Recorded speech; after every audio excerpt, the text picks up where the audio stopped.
Welcome back to the second part of DBMS Unit 1.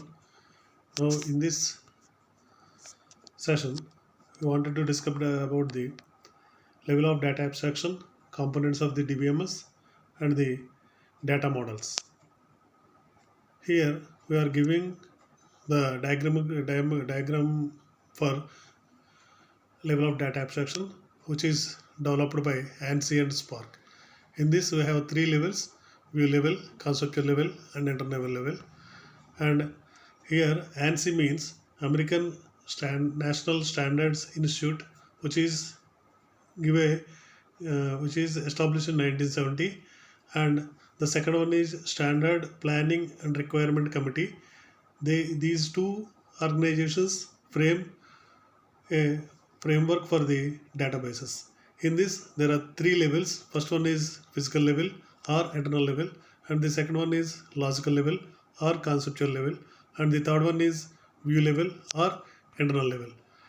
In the first level, the physical level is nothing but the actual data where it is stored. That means it is the hard disk or storage of a computer, in which it describes how to store the data and how to allocate the storage allocation by using B trees and hashing trees, and how to access the data in the database.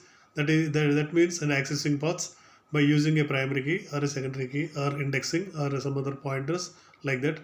And it also describe about the data compression and encryption. Data compression means we store the data by compressing the size of the file by for the purpose of saving the memory in the computer. And whenever we retrieve the data, and the data will be automatically expanded, and that will be viewed by the user. As well as the encryption means encryption is a technique which is used to encrypt, that is decode the actual message data into unknown form, and whenever we retrieve the data it will be decrypted and it will take the actual form and it will be presented to the user. The second one is logical level. In this logical level, the data in this logical level, we can define the relationship existing between the data. It is also describe the data, describe the structures and separate them in small parts. And the view level. This view level is nothing but nothing but the only a part of entire data.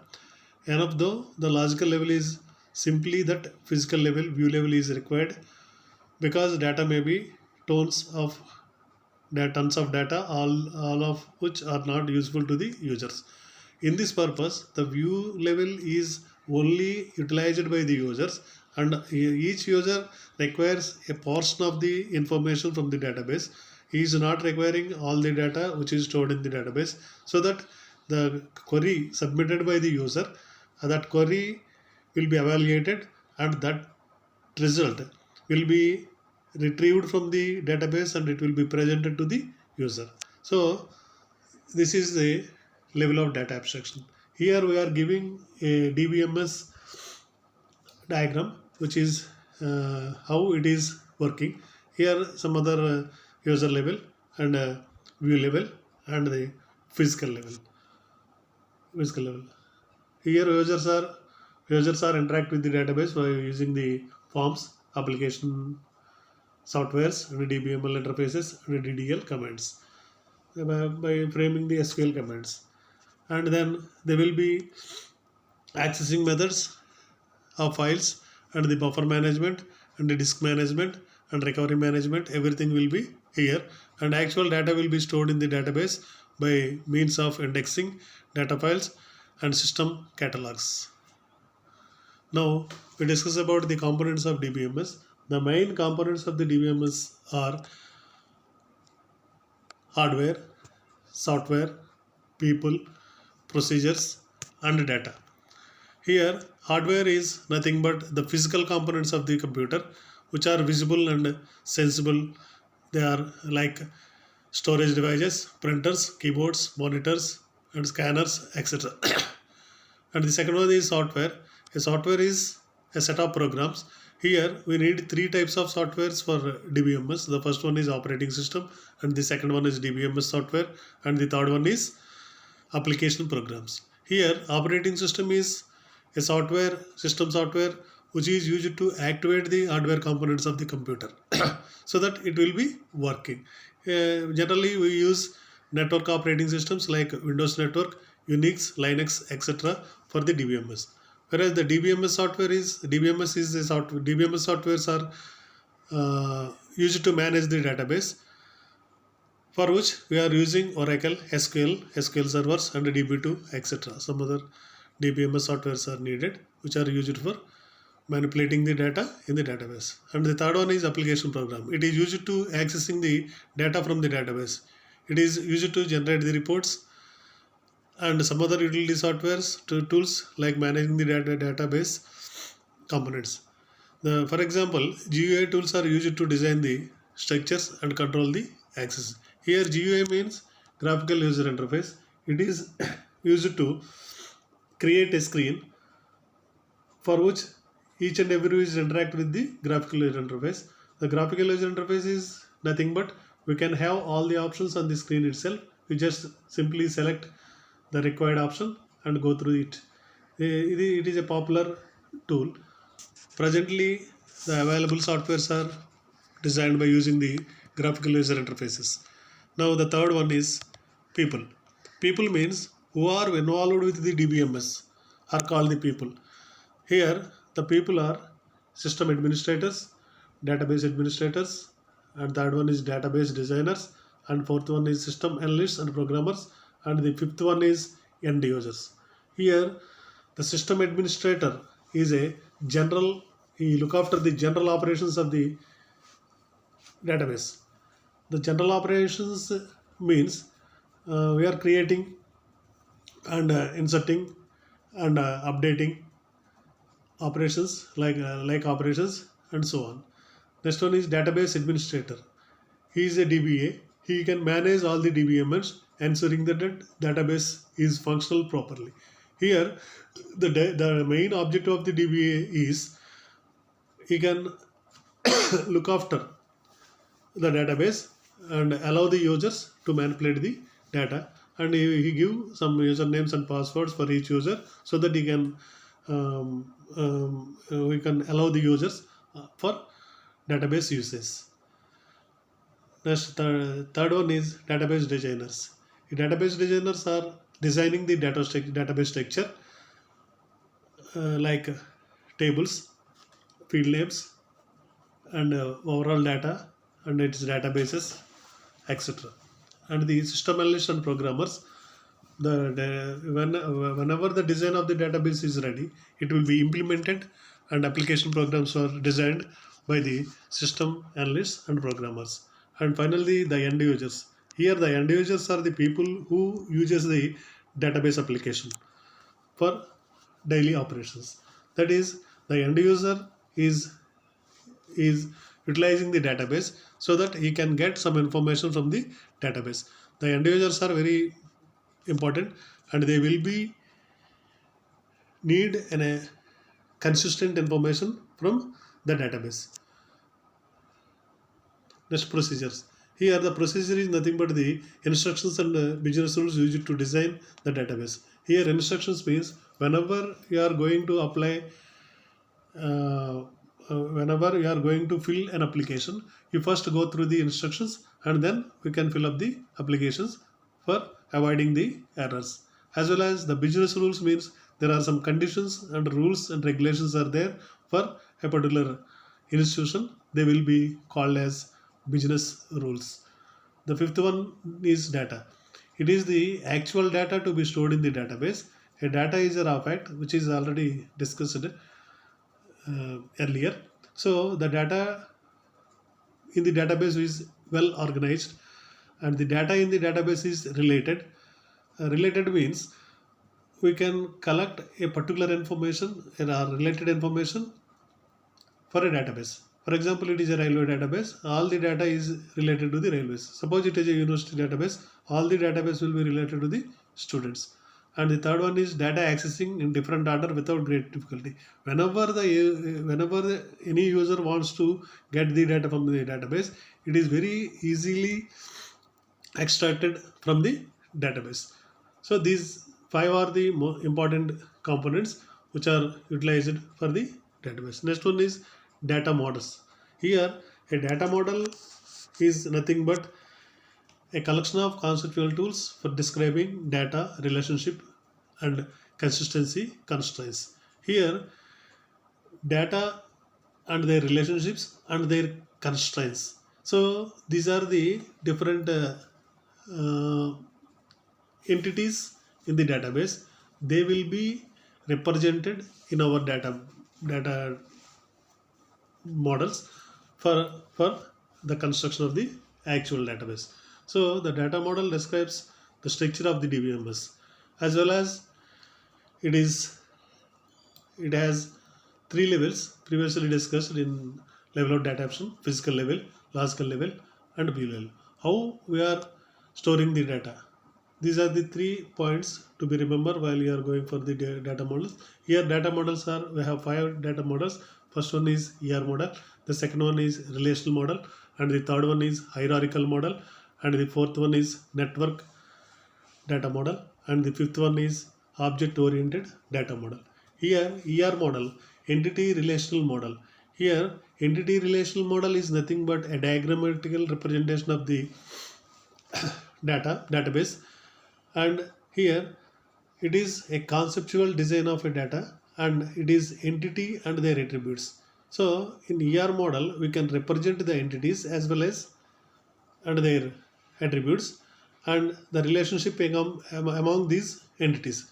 All these are discussed in a separate unit, so that we can see there in detail, and what are the symbols used in, what are the relationships are there, what are the other concepts are there, and we will discuss in the coming chapter. So that ER model is nothing but entity relational model, which is a notation for the real world entity.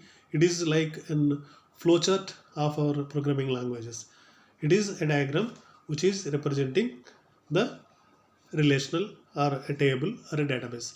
So here it is an example for the example diagram for the ER model. Here entity, relationship, entity, and attributes.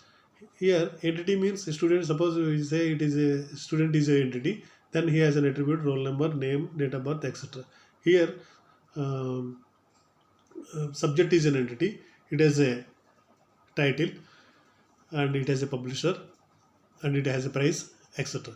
The relation between student and um, the relation between student and book is many to many. We will discuss later.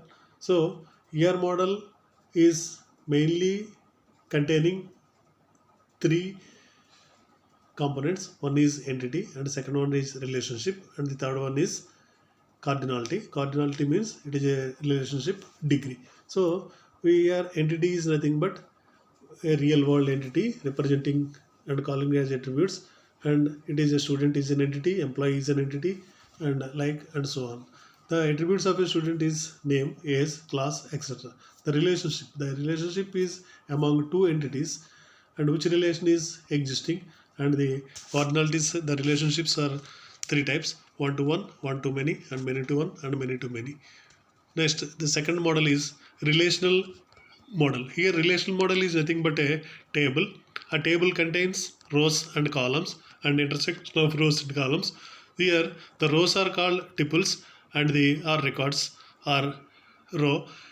You commonly call them as rows, whereas a column is called an attribute.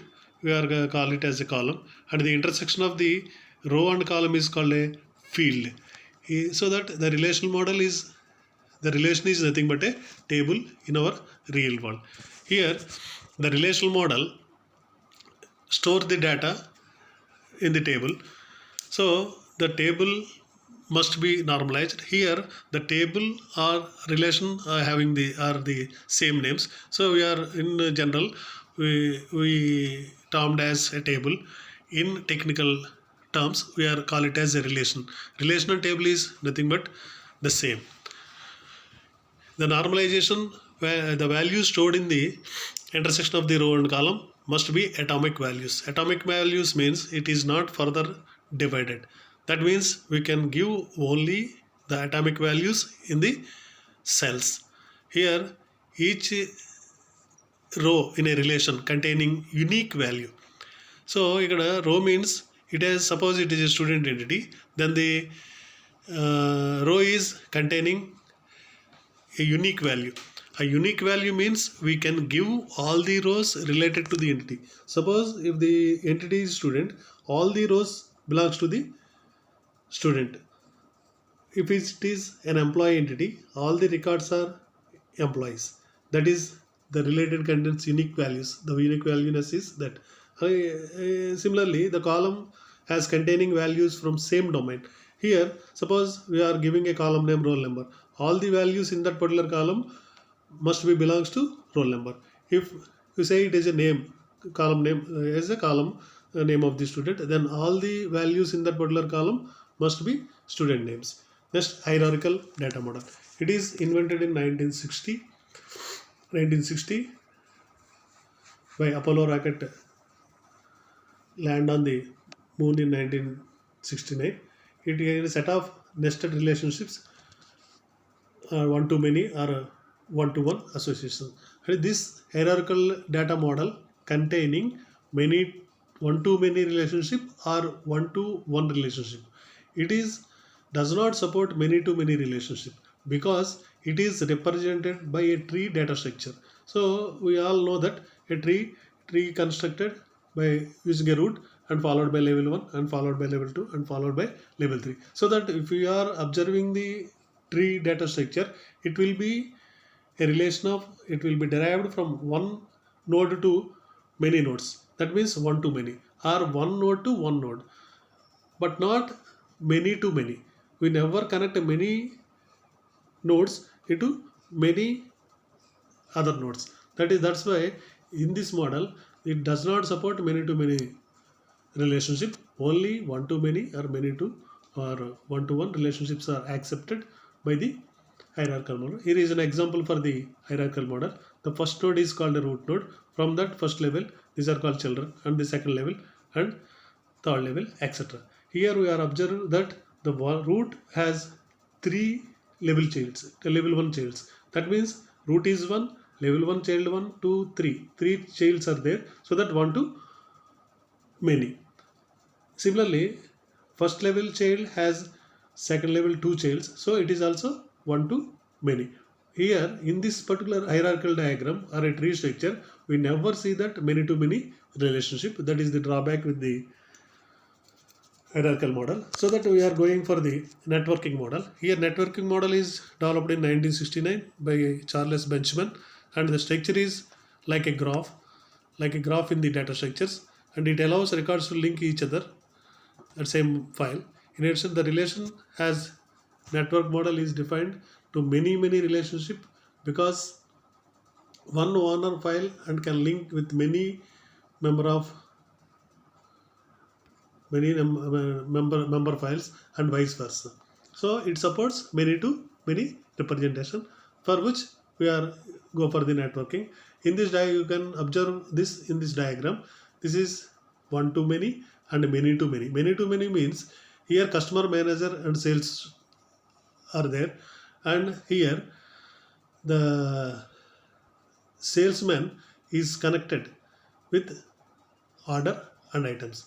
Here many to many means we can connect members to parents and parents to members in many to many relationship. This is a diagram. It is like a graphical graph in our data structures, so that we can involve with so many. So orders can be involved with the customers, managers and salesmen, whereas salesmen are having orders and items. So orders and items is many to salesmen, and here the orders are taken from customers, many managers and salesmen. So we can adopt many to many relationships. Here the fifth one is object oriented data model. It is a popular in nowadays. We are using object oriented programming languages like Java, and so the components we have objects and this object is in real world entity describing the properties of an object. And class, the similar characteristics are grouped into a class. The objects having the similar characteristics are grouped into a class, and the classes are organized in a hierarchical model, so that, and the inheritance, it is an ability to of an object within the class can inherit the attributes from higher or parent classes. So these right here there are four components: objects, classes, and inheritance, hierarchy and inheritance. So this is the lesson about the um, data models. So next, in the coming classes we can discuss about some other portion of the first unit. Okay.